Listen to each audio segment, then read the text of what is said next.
Hello, everyone, and welcome. I'm Marilyn, the marketing ninja here in Noodle Factory, and I'm thrilled to have you all here for today's live stream. We're going to have a bit of fun while diving into some real world sales challenges that many of us face.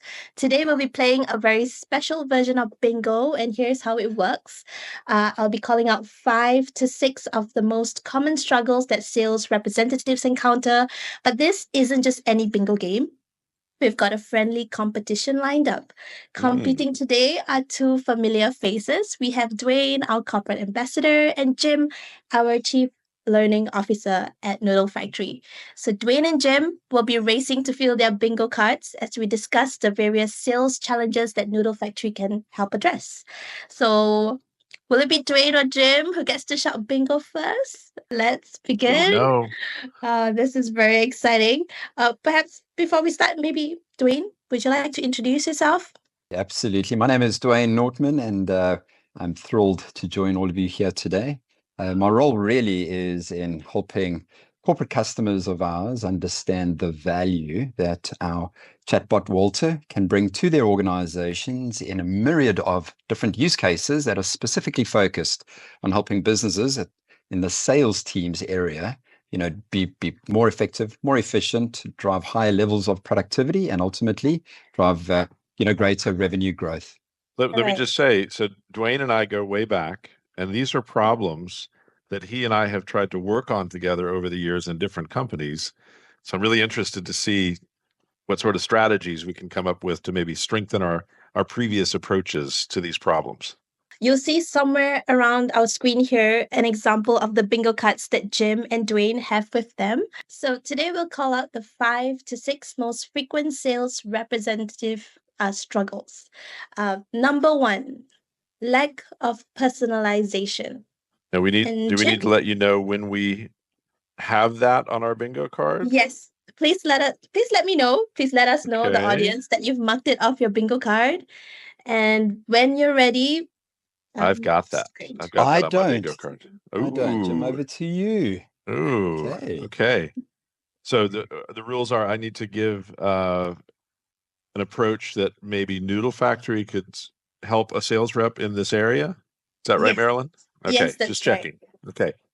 All right. So from experience, I know that this is a problem because a lot of sales reps will approach a potential client, potential customer or prospect, and they take the spray and pray approach. And that sounds like, stop me when you see something you like when they're doing a presentation or a demo. So I think a tool like Walter, by being able to go in and do a little bit of pre-planning about who I'm talking to, maybe it's a CTO, maybe it's a CFO, and what they care about, and to plan out approaches that really are matched up to what that person probably wants to hear, more about what they need versus what I'm trying to sell. I think that's an interesting way that Walter could help to act like a sales coach and a guide and a mentor to get that rep ready for a meeting. Awesome. Dwayne, I was looking at your card. I think you have it on the top right of your bingo card. So if you'd like to add on to what Jim has mentioned, we'd love to have some of your insights as well. Top right. Not a problem. I can't see it. Maybe that's lack of eyesight and age. No, Jim's 100% right. In my experience as well, what we tend to do when engaging customers is to show up and represent the products and the services of our organization. We really kind of rely on the brand of the organization itself.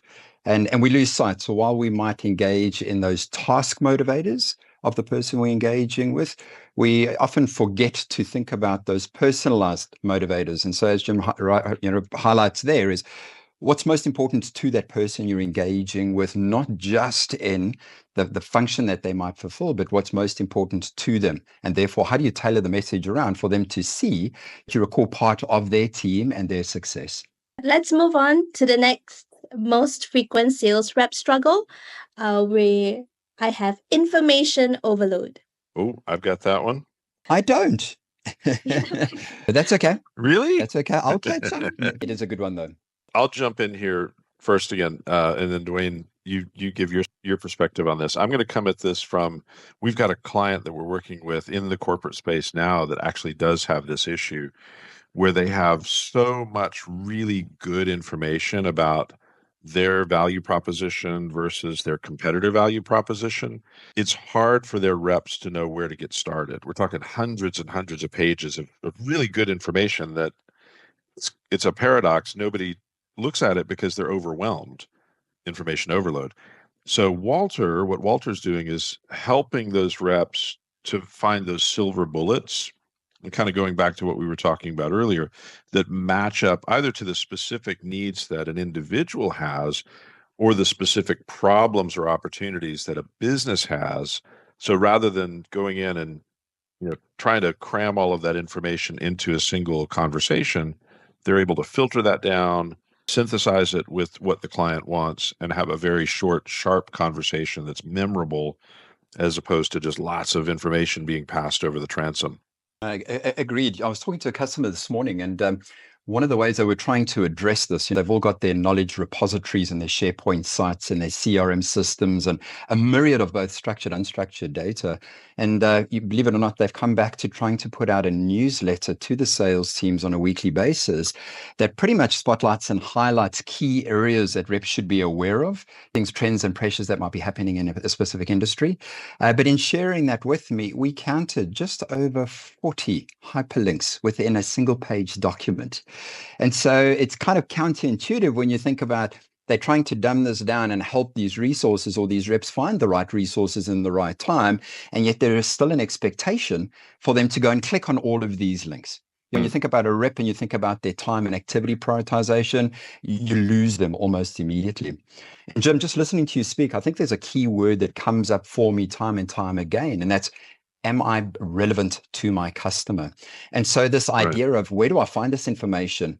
And then once I've found this information, how do I use this information? You've got to think about this in order to strategize that pre-call or even maybe that post-call follow-up, is to connect it again to being, whatever I'm putting forward, am I relevant? Am I solving that key core problem that they might have right now that they're prepared to spend the time and the investment on? And for me, that relevancy was always and still is a major struggle for our reps. I love that, because I think I'm oriented in these challenges thinking about the discovery process. But if you do the discovery process really well, you come away with new things that you didn't know. And I like what you said about the follow-up, because Walter could maybe help sharpen up that follow-up, filter through the information, make that follow-up much more relevant and impactful. And just quickly jumping onto that, the other thing, if you think about in this changing world of ours, things are changing so rapidly.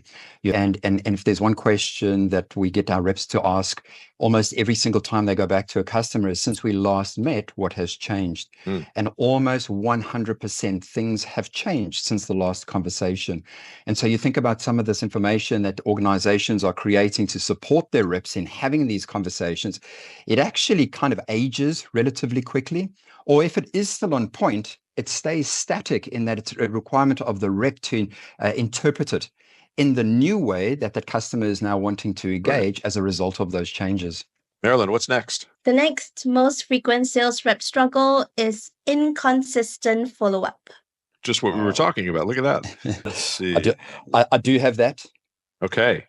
I'm on the score. Well, I'm on the scoreboard a couple of times. I've got it too.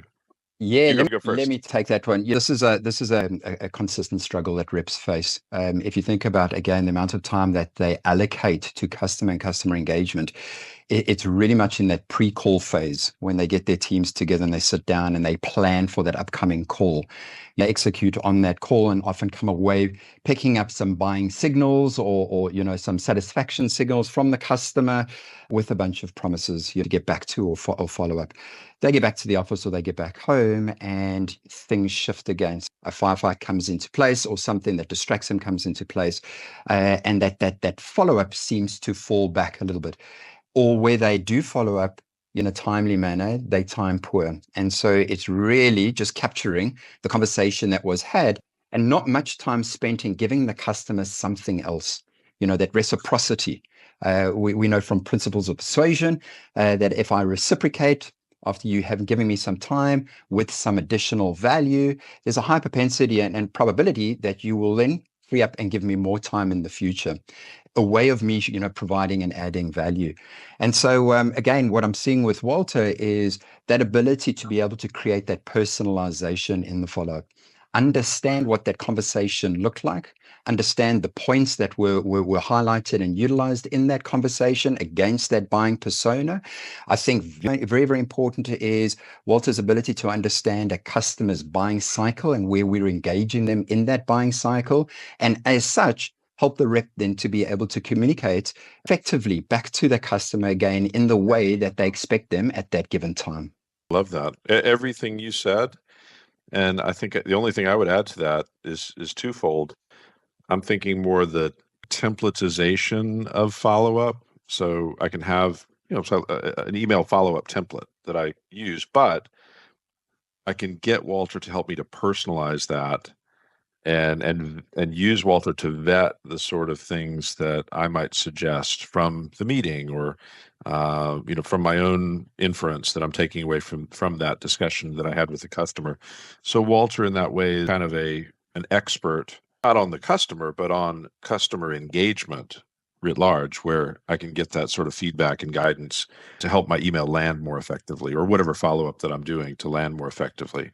I want to, just being a little competitive here, I want to share. I'm not sure how Dwayne's bingo card is stacking up, but mine's looking pretty good. Look at that. I like where this is going. So let's see. I like your competitiveness. I'm going to keep mine close to heart. Oh, I may have laid my cards down, to mix metaphors, laid my cards down a little too quickly. You might have just. Where to next? Well, the next item is lost sales opportunities. Oh, I've got that. I have that too. Okay. Give that one a try, Dwayne. So I think this is, for all salespeople, we are very competitive, right? And we love the hunt. We love to understand the problems our customers face in the industries that they operate. We love the challenge of being able to understand how we can help them solve those problems, get out there and engage these customers, build up that rapport, build up the trust. And so when you look back and you recognize and realize that you've lost a sales opportunity, I think there's nothing worse for a salesperson, right? And yet it happens all the time, and again, that comes down to reps' inability to take all of this information available to them in order to engage a customer and the right type of customer. And when we talk customers, not just a singular person within the organization, but the idea of these buying committees across these organizations, the challenge to engage all of them in that timely manner in order to influence them with the right narratives and value propositions becomes quite difficult, in a consistent manner. And so what you typically find, reps will always place big bets. They might have 30 accounts and they'll place big bets across 5 or 10 of those accounts that they're hoping through what's now extended sales cycles, the ability to bring those to fruition. In the meantime, there is always an opportunity. There is always budget available within an organization because all organizations have problems. Not all problems need to be solved or invested in. And that's the rep's opportunity to identify which are those problems that a customer is prepared to invest in, or what new capabilities they're prepared to invest in or need to invest in, right? And so how do you have a rep understand this across an entire organization, and one that might be changing and changing rapidly, right? And this is, I think, where Walter plays a pivotal part in helping to be able to consume information right at the beginning of that planning cycle that a rep goes through, with things like industry reports, with annual reports, and then more importantly, with news feeds, and other feeds that rep might need to rely on that potentially that they don't do, that Walter can consume to help them understand what's happening within oil and gas or within the telco markets industries. And therefore, giving them questions to be able to go back to the customer to say, are these issues that you are looking to address? And if so, what are the gaps to address in those issues? And therefore, how do we help you? And so I think, again, Walter is really, really good at being able to be that companion to a sales rep, as well as that facilitator, that coach, that tutor, etc. That's really good. The only thing I'll add, which is of a piece with everything you said, Dwayne, I'm going to ask you a question. And you probably heard me ask a variation of this question before, but what if I told you that these lost sales opportunities I can reliably tell you, no matter what company you're in, what industry you're in, I can reliably tell you how or who you lost that to at least more than 50% of the time. Yes. Yep. Who do we lose to? Often to the customer self of do nothing as opposed Exactly. to a competitor, right? Just them not doing anything. And I'm just thinking out loud on this. I haven't really tried this before with Walter, but I'd be very interested to try both pre-call or pre-deal prospecting and qualification through the discovery process, but also as a loss analysis. Why might the customer think, or why did they think potentially that doing nothing was a good idea? What did I miss here? And that might be a mentoring, coaching, role play persona that Walter takes on, but really, kind of helping me think through that, either to game that out up front or to go and learn from what went wrong after the fact in a judgment-free area. Because my experience is reps don't like to talk about losses for a lot of different reasons. Some of it's ego. So this is a way to have that conversation in a judgment-free way. That's right. And to build on it, I think we in the field often fall back on excuses that our organizations accept, right? So it's I've engaged the customer tells me they've got no budget. They need it, but they've got no investment. And so therefore it's not really a loss. But it is, to your point, we lose to the fact that they do nothing when we know that there's benefit to be had. And so again, it's understanding and pushing the rep a little bit further. But you can, as a manager coaching them, you can end up with conflict. And I think this is where Walter plays a really nice neutral story in giving the rep the ability to engage and to learn from what's not happening within their accounts that they were hoping, to move the needle on. So as such, to go out there and try it on the next customer. Engage the next customer with maybe a deeper level of questioning, maybe with a more refined value proposition, again, maybe with a deeper understanding of that buying persona type, just what's most important to them in that more personal aspect. Definitely a thread here that we're pulling on. So shall we go on to the next struggle? All right. Are you ready struggle. for the next one? All right. The next one is sales rep inefficiency. Sales rep inefficiency. I got that one. All right, you go. Oh, I have it as well, but you go. I love this word sales efficiency, right? Because again, when you think about being a world-class seller, all about driving productivity, driving growth, etc. Whatever those metrics might be for your organization that you represent. I really think about the rep in two parts: effectiveness and efficiency. And the effectiveness is the behavioral part. It's how they do the job, the functional competencies that they rely on, those world-class aspects of being able to engage, build rapport quickly, etc. The efficiency side for me really is around organizations just invest heavily in tools, in processes, in systems, in reports, in analytics, in narratives, value propositions, and the like, right? And when I think about sales reps inefficiency is, again, that ability for them to be able to leverage this wealth that companies have invested in that are being underutilized. Jim spoke about briefly, well, first of all, I've got to find this information, right? Or I've got to find and understand the process in which I'm operating right now. And already what I'm seeing and talking to some of our customers is by bringing in their sales process, something as simple as that gives the rep the ability to be able to say, look, this is my second or third engagement with my customer. I'm really thinking I'm around that prospecting early qualification stage. I've discussed the following. Where am I at? What should I be doing next? What could I be relying on and leveraging next? And having Walter come back and say, right, the next verifiable outcomes and steps that you're looking to achieve based on that sales process is look to engage in the following way. Look to highlight, look to ask, look to demonstrate. And that really raises the efficiency around the amount of time a rep would now spend in trying to connect these dots within their own business, so to speak. So I do like this one. Yeah, just sort of building on that, the very quick math on how much time a rep has in a single year to really sell in a reasonably sized company out of the roughly 2,100 hours that somebody's going to be spending working, quote unquote. There's about 800 real selling hours in that because there's this nasty thing called corporate overhead, messaging, email, things like that, reporting, meetings, training, all of these things. So that 800 selling hours, you really need to figure out how do you use that most efficiently. And there's so many things that you could dive into here, like automation. Some of that might be other tools like co-pilots and different kind of productivity automation that you could gain with AI. But if I zero in on one specific thing, I think in the moment, I'll call it learning, like a job aid or a coach that's always there, sharpening up my approach. Maybe I'm using a methodology or a framework like MEDPIC, and I need a little training on that or a refresher on that in the moment. So rather than going and spending hours in a workshop, help me refresh on what are the approaches I should take on metrics or decision criteria.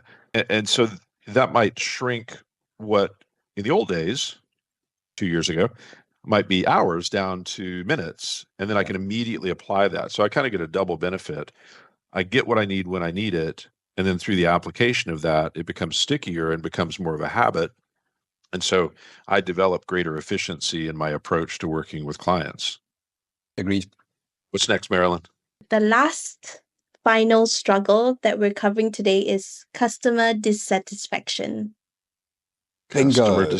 Oh, Bingo. you. I'm the winner. I was the so winner. close. Let me show you how close I was, and then we'll answer this. Hold on, let me find my share screen button. There we go. So close. Oh, have you to were. take You were. Oh, Unfortunate. okay. Next time, Jim. I owe you a coffee or the beverage of choice that you would like. Oh, thank Something you. stronger than coffee, perhaps. Thank you. Well, let's see how we can turn this dissatisfaction from a customer's perspective into some level of satisfaction, right? With Walter, we face these often, and sometimes they can be explicit, where the customer will actually reach out and express. Typically, that's a pretty good signal that you've got a trusted relationship with them, in that they're prepared to spend the time, or it's a dissatisfaction where the customer actually just goes quiet on you. You don't hear back from them, no matter what you do in terms of chasing up. But in both scenarios, what we find typically is that the rep has missed the mark in truly understanding and engaging with that customer, what's most important to them. That's on the one side. The other side is setting unrealistic expectations. And it's very easy for a rep to do that, right? Is to oversell on the story or the messaging or the capability of the product or the service, just to find out down the line that this is not that easy to implement, or not that easy to deliver on, right? And then the third element really around the dissatisfaction that we find could be where a customer feels that that they're entitled to support, and they're not getting that level of support in the time that they require. But if I look across, the first two aspects of that dissatisfaction, again, as I pointed out, it just really comes down to a rep going in and really wanting to deliver their message, get their objectives for the meeting across, and not really listening to the customer, and not validating that understanding, and not ensuring that there is clear alignment on a shared vision and a shared outcome, as well as what those follow-ups might look like. And so then again, as such, a customer expresses that dissatisfaction. And I think this is, again, a really nice area where Walter can play, right, in helping a rep to understand, again, against the selling process and that buying cycle that they might have, by doing things like predictive analysis and prompting the rep not to forget that they do need to follow up, helping to provide some additional insight and information, some analytics, might be as part of that feedback, again, to delight the customer. So it's not just about meeting the customer in terms of what I said I'm going to do, but it's about constantly thinking about how I add value to that customer. Walter can really, really help reps solve this by freeing up a lot of their time in them trying to figure out how to do this, right? By bringing that information more to light for them. Those are all really great suggestions. I think this, again, is another area where there's probably a lot of different tools that are AI powered that you could take advantage of, maybe in the CRM or looking at customer data. I guess the only other thing that I would highlight is preparing or learning how to handle customer issues, maybe even before they become issues, but certainly when there is an issue, kind of gaming that out, role playing that, getting reps to think through and creatively come up with approaches towards handling a customer sat issue.